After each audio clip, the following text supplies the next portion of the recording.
मित्रांनो, आपण लावलेले टोमॅटो आज आपल्यासाठी खाण्यायोग्य झालेले आहे. हे टोमॅटो मी तोडतो आहे. सुंदर लाल आणि व्हेरी फ्रेश टोमॅटो आपल्यासाठी झालेले आहे तयार. हे टोमॅटो आता आपण छानपैकी तोडू, धुवू आणि आपण आपल्या भाजीसाठी याचा आनंद घेऊ. याच्यासारखं जगात सुख नाही. आपण लावलेल्या झाडांच्या टोमॅटो आपण तोडणे आणि ते आपण खाणे, ती मजा काही वेगळीच आहे.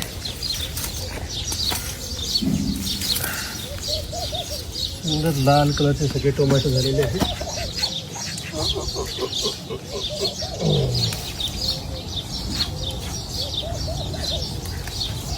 कच्चे पण आहे. आपण दोन्ही प्रकारचे टोमॅटो तोडतो आहे, कच्चे आणि लाल. भरपूर असं उत्पन्न आलेलं आपल्याकडे टोमॅटोचं.